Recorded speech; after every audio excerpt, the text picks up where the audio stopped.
Hello and welcome to the Peterborough podcast. My name's Kev Lawrence and I've been presenting breakfast shows in Peterborough for many, many years. And I'm John Baker, and I've been a local journalist in Peterborough for many, many years, but not so many as Kev. We've been on a break. We've not done a Peterborough podcast for a good few weeks. We've had the summer off. Yes, went on holidays, didn't we? But it's nice to be back. And we've got a juicy podcast for you this time round. I don't know why I used the word juicy. Lots and lots of things to discuss about Peterborough. I like juicy. I like juicy under the right circumstances, yes. Now, for every single episode that we do, for as long as it takes, we will talk about things going on in and around the Peterborough in and around the city of Peterborough that we have spotted. It might be about politics, it might be about posh. If it's in the news and it's about Peterborough, we will talk about it. So what is coming up on this episode, Mr. John? We are going to be talking about Peterborough's tourism strategy for the future, what we can all do to help, a few ideas on that. We're going to be reflecting on some of the comments on some of our previous podcasts. Got a lot to talk about there, and an exciting new addition to the Peterborough podcast offering. And also we're having a chat with Lydia Fahy, who is a former Miss Peterborough and a PR expert with some tips for small businesses. Yeah, I think if you're a small business, tips to grow your business would be most welcome. So if you do own a small business, or you know someone that owns a small business in Peterborough, when Lydia joins us for this podcast, she is going to come up with some really good tips. She is an absolute expert in her field of PR and marketing. Maybe the tourist strategy for the city could tap into Lydia's expertise. One of the things we're going to kick off the podcast this time around with is a chat about Peterborough as a city and how it could become more of a destination city. And it's not just Peterborough, the centre of Peterborough, but the kind of wider area. I recently interviewed a guy called Dave Cramp, who used to work at the cathedral. He is a marketing expert, absolutely. Former guest of the show. But that was when he had his cathedral hat on. It was, yeah. He now wears a very different hat. He is passionate about making Peterborough and the wider area of the city have a much greater presence when people think about, where can I go away for the weekend? Maybe Peterborough has got a ton of things that it could offer, that it could market itself as having to a wider audience, to bring more people into the city. We're going to make a separate podcast, a podcast extra, where you can hear my chat with Dave. And we'll talk about that in the second part of the show. But in terms of our initial opening comments, what does Peterborough have? And what does Peterborough need? We think immediately of the Peterborough Cathedral, which of course is iconic and maybe the strongest selling point of the city in terms of tourism. But what else does Peterborough have? My second thing would be Neame Park Trust and the awesome green space that's there, and the opportunity to literally engage with wildlife and engage with nature and just be outside in this wonderful green space. Then you start fairly quickly running out of things to sell. Well, there's the museum, there's the blue plaque trail that of course has been put together by Peterborough Civic Society, Longthorpe Tower. The thing is, we're having to think about it, and that in and of itself is a problem. And I think Dave, who's putting together this tourism strategy, obviously he's consulting with a lot of people as well. It's going to be a task. He said that that strategy needs to be deliverable, sustainable, achievable, believable, and affordable. That's quite a few ubbles, and it's whether it's possible or not, and whether people can really engage with it. Whether people can say, people will say, we've heard this sort of thing before. We've heard this. Oh yeah, it's going to do this, that, and the other. Will it make a difference? I mean, we both like Dave. We do, and we believe he's the right person to do this. And he's consulting widely, and he's done a lot of research, and he's continuing to do a lot of research. But like you said, it's not just about Peterborough. All these jewels, maybe Peterborough has to be a part of it alongside Rutland and the rest of Cambridgeshire and South Lincolnshire. It has to be, Finland. Yeah, exactly, contained. So then you'd start to look at the greater points like infrastructure of the area. How do you get from one part to another? Do you start doing promotions so that if you go here, you save money on this one? There's a lot of questions to be answered, but they need to be answered. We need to have ideas. I know that there's tourists that come to Peterborough, would you believe, to visit the passport office. I know that sounds crazy. The amount of times I've been in the city centre and you get stopped by someone, excuse me, yeah, do you know where the Cathedral is? No. Football ground is? No. Passport office is. It's actually known for that, isn't Yeah. it? It is Which a is lot of sad. people. Well, it We've is got really so much more to offer, but as people frantically taking a train to get their passport last minute from London to, but or as wherever. you step off the trains, the train at Peterborough station, and you walk towards the city centre, you need to be greeted by a city that appears welcoming. Well, in the future, obviously, if and when the station quarter is redeveloped over the next few years, maybe that's something that we could look into. The other thing to mention, of course, is that Ely and Cambridge, two cities close to us, do it right. Yeah. Ely gets a ton of tourists. Cambridge gets a ton of tourists.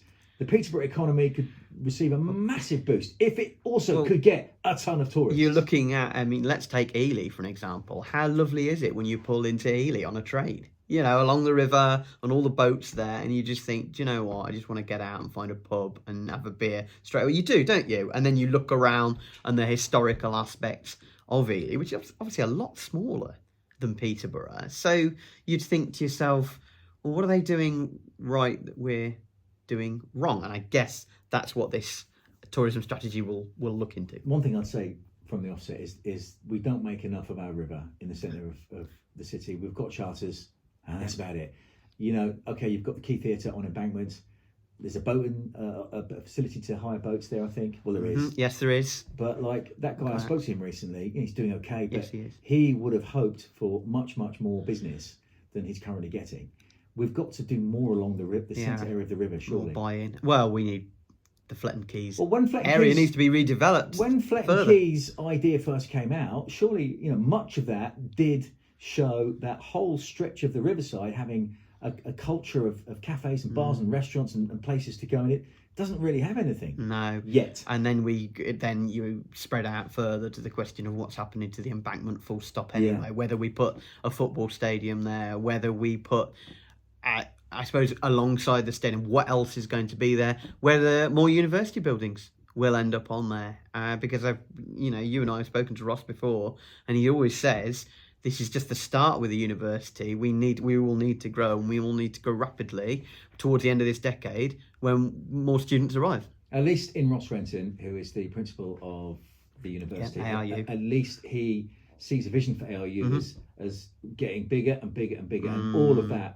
must surely have a brilliant and positive impact on the city as a whole. You'd written down a few ideas in terms of how can Peterborough as a destination be a city that more tourists come to. Yes, I have. Now, these are just off the top of my head. Not just as well ideas about as a tourism destination, but maybe what we need to do more in terms of personality and psychology and within the city. So I'll start off with a few.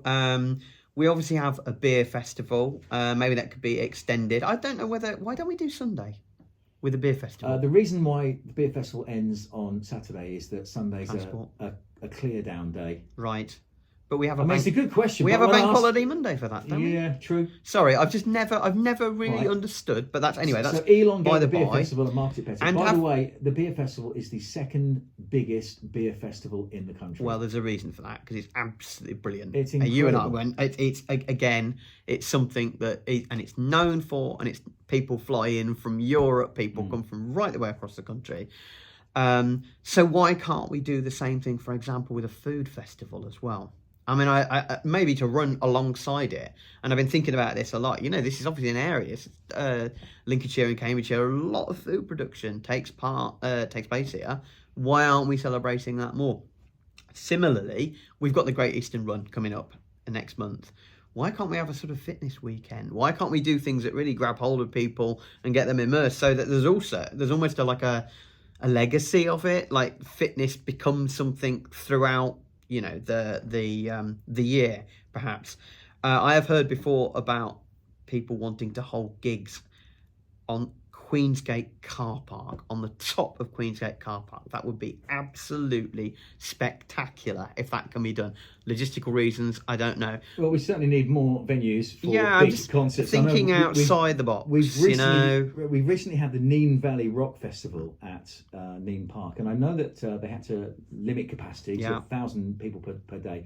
But seeing things like that take place, and it's a bit of an experiment. Mixology in that area, It's a bit of an experiment for Nene Park Trust to put on that kind of event, but I think it's gone well. The early signs are that it was successful, and And we could go on and talk about the development at the showground. I mean, that's a massive conversation, maybe for another time. But I know that their plans are to keep the arena and expand it to become a world-class facility as a venue for things like rock concerts. So we're in a discussion that we're having about how to make Peterborough more of a destination city. I think there's definitely green shoots here and here and here of things that look like they could expand and become bigger and better, and therefore help put Peterborough on the map more in terms of as a destination city across the whole country. And we have to believe in ourselves a lot more.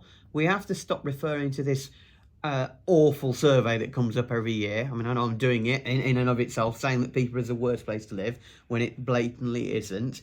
We have to celebrate what we have, the hidden gems I'm talking about. You know, if you arrived in the city centre right now and somebody showed you a picture of Cuckoo's Hollow, you'd have no idea where it is, how to get there. That's a lovely part of Warrington, a lovely walking space, never celebrated. Central Park, how would you know how to get to Central Park from Cathedral Square? And that, what's that, a mile? No, maybe not even that. Little things like that. I mentioned the Blue Plaque Trail, celebrating a lot of some of the best people who've ever been from Peterborough, worked in Peterborough. But again, when you come out of the train station, how do you know where to start that Blue Plaque Trail if you didn't know it was there? We have to be more positive. And one last rant, I just must say, I've always mentioned street art as one of the main things. We know we've got so many talented people, you know, Nathan and Tony Nero and Corp and very many people. We've had some absolute idiots deface a lot of that street art, as I mentioned this. Why do that? Why ruin it for other people? Why not try and spread the word of how positive art can be than trying to just destroy it for everybody else? It really, really made me sick. We're going to mention obviously we mentioned Dave's interview, and he also mentioned transport and infrastructure. It's a massive part of all this to make us more successful. That needs to be dealt with as well. Okay, all over. Just going to let you calm down a little bit. Out of breath. The Nathan artwork vandalism, it was sickening, and I just add my agreement with a guy who has done so much to, you know, promote this city, build a big business, build a big brand, and there are people like that. It isn't, you know, literally the same tag is not every single one. Somebody with a vendetta, maybe. I don't care. I just want them to go away. Okay, we've dealt with that. Let's draw a line. Let's move on. Let's move on from that. If you want to listen to what Dave Cramp's saying, and it's about a 10-minute interview, and he really goes into lots and lots of detail about how he sees the vision for Peterborough moving forward to become a city that is a destination city.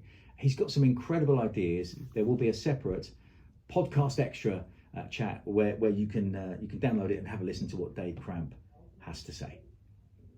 So you're listening to the Peterborough podcast with me, Kev Lawrence, and John Baker. Still to come, we've got our guest arriving shortly. Her name is Lydia Fahy. She's a former Miss Peterborough, and she now owns a very successful PR and marketing agency. And Lydia has promised to give us some nice tips for any small businesses that want to, you know, take a little bit of information so that they can maybe grow their business a bit quicker and a bit better. Should we talk about Comic-Con? Have you heard about this? Yes, I have. You've got the info, haven't you, about what's going on? I have. What do you know about the term Comic-Con? Well, is it not a comic convention? Is that the correct to shorten it? Lots of people who are interested in sci-fi, comics, magazines, those sort of things come together, and often they dress up in their cosplay. That's true. As well, and buy lots of memorabilia and enjoy themselves. Well, you pretty much nailed it. That's exactly what it is, and more. Bushfield Leisure Centre is the location. Bushfield Leisure Centre on the 10th of September, which is a Sunday. Opens at 10 in the morning, and then all day long, the chance for you to try retro games. There's a big, huge retro game area. You can buy stuff. You can you know, get into your comics, and you think about how big Marvel is as a franchise. I mean, there's so much DC, with all of that. It's basically a family day out. Tickets start at £5. There's a card game zone. There's actually a contest for people who like to dress up. So there's an adult contest and a kids contest. I spoke to a guy called Mark on the radio recently, and he's talking about how he's hoping that Peterborough really come out and support this event. Basically a family day out where you can really immerse yourself in all of these different wonderful worlds. What were your comics of choice when you were younger? You know, pre-war? Well, I used to buy pre-war. Thank you. I used to buy a comic. What was it called again? It's gone from my head. Have you heard of Billy's Boots? It was a comic about football. Yeah. So I'm going back when I was like, I had loads. Transformers was my main. Transformers, yours. Yeah. I had you down as a teenage ninja. I loved Ninja Turtles. Yeah. That was I was sort of 11, 12. I've still got them. In fact, I've still got some of my toys. I've still got the original. Like I saw it the other day. I saw my Raphael, the one with the Raphael, the forks. So your favourite was he was my favourite. And Thundercats and Spider-Man, obviously, loads. I think I'd have gone for Spider-Man as well. If I had to pick one as a child, who was my favourite superhero? It would be Spider-Man, because he can spin a web. Yeah, and the films are great. I'm trying to think of the original song. Spider-Man does whatever a spider can, spins a web just like knives, catches thieves. That's the one. And all the various bad guys like Doctor Doom and all the really Green Goblin, really cool as well. So yeah. Bushfield Leisure Centre Comic Con in Peterborough, September the 10th, all day long. Should we just mention at this point in time then? I know we've alluded to it a couple of times. Mm-hmm. We do a podcast every couple of weeks. It's called the Peterborough Podcast, and we chat about the city. Yeah. And you want to do a few spin-offs called Podcast Extras. When's the first one, and why do you want to do this? Well, there's a number of reasons, really. So yes, I should just say we're still keeping exactly the same format with our normal podcast. You and I, fortnightly, comes out on Mondays. But since we started this, both the viewing and listening figures have grown really quickly, probably more quickly than we thought, particularly on social media. And we've also been asked a lot of times, well, why don't you have so-and-so on as a guest? Why don't you have so-and-so? Why don't you have so-and-so? And so I thought to myself, well, why don't we do those as separate little extras, Peterborough Podcast Extra? So every so often, I'm going to be going out, or you're going to be going out, and we'll take clips, and we're going to interview people for the podcast extra, as it will be. Now, it'll still appear on people's feeds in exactly the same way, so they won't miss out on anything. It'll still be recorded. It will still be video clips will still appear on social media. And as we said before, the Dave Cramp one is going to be the first one, which will come out next week as well. And then they will come out intermittently after that, as and when we can fit them in. There's not as much structure to them, I should just say, as there is of the normal Peterborough podcast, if you like. But I think people will really like it. We're going to be talking about a huge range of people. I've already got, for instance, Health Watch have already got in touch with me. Definitely going to be speaking to them soon enough about Peterborough's health. I've been asked by a couple of restaurants if they'd like to take part, the people behind them. So I think, obviously, still Peterborough based. That's the main thing. If it's important to Peterborough, if they're people who are passionate about Peterborough, then we want to speak to them. Okay, look out for the Podcast Extra. We have been getting a few comments on some of our recent Peterborough podcasts. Any that you want to pick up on? Yeah, I mean, there's lots and lots, but I thought it was interesting about pubs. We spoke about the future of pubs in Peterborough a few weeks ago, and particularly with the Elm Tavern now being completely demolished, which is kind of sad. I went for a jog yesterday, went past it, and it's completely levelled now. I thought history being demolished in front of your eyes, it is sad. It is, and particularly if it was a pub that used to drink in regularly, exactly. and then it suddenly disappears. City centre, and now it's just a corrugated fence, a metal fence. So yeah, we had a lot of comments when we were talking about this before. Something that came up from, for instance, Joff, a friend of the show. He said we need more pubs to reinvent themselves, to offer more and be a venue for community use throughout the day. And I think a lot of them did try and reinvent themselves, particularly sort of meeting spaces, for example, post COVID, if you like, or something around where people could work, maybe not have beer, maybe have a cup of tea and a meal there throughout the day to complete their work. Another one that T said, it's down to pubcos and cheap supermarket beer, been going on for over a decade, and that's speaking as a former pub landlord. A pubco is a company that owns a chain of pubs in the UK, and a beer tie, which is associated with that, obliges landlords to pay high prices to the pubco for their supplies in return for cheap rents. So that's probably half the problem, isn't it? Yeah. If you're a landlord that can not do too much in terms of where you buy your beer from to sell, it does tie your hands. You're completely. limited, and also what you can do. We talked about pubs reinventing themselves. Well, if you're a tenant, then how much can you reinvent yourself without buying from said landlord? So it's a But tricky you can, one. I mean, that's a beer price thing. Yep. But in terms of the atmosphere you create in your space, It's all down to you. like David the Woolpack, I've mentioned this. The Woolpack in Stand Ground put a big piano in the corner and have sing-song nights.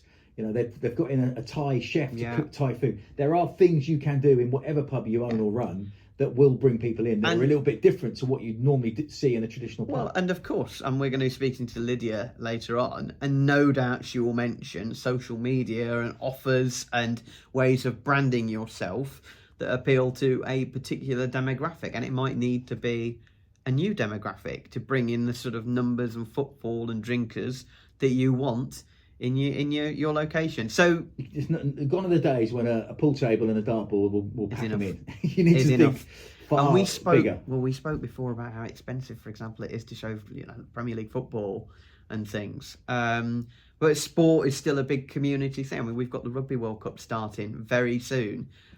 You would hope that pubs will offer themselves up for things like that. You know, there's always boxing nights and things like that. But these pubs still have to ask themselves whether the cost of being allowed to show those events, makes up for.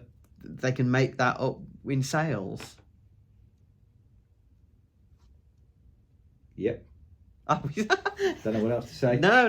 It's true. And Nutty Nat B, he said that pubs were one of the last places for real communities. We've lost social clubs, youth centres, working clubs, and it's sad. I guess it is sad that those things. Is it progress when they're being replaced by flats? You'd have to say it's not progress in terms of community, surely. Is it?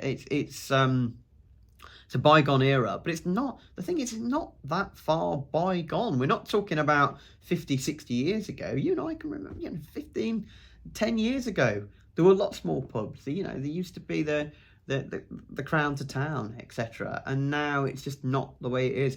Maybe people just don't like spending so much money on drinking. Maybe people don't go out. My final thought on this was going to be: is it a cost of living thing? Yeah. We've all got less money in our pockets Maybe. because of the cost of living. And maybe going back to austerity, maybe going back even that. And maybe in COVID, people realised they didn't need to go out. Yeah, you can buy your beer from supermarkets. But I don't want to end this conversation about pubs so negatively. We are going to come out of the cost of living crisis at some point because everything's cyclical. Word of the day. Look at you. Cyclical. So, when better times come, when wages start going up, when inflation starts coming down, maybe if you've survived this period of time as a pub by reinventing yourself in hopefully a positive way, you'll thrive a bit later.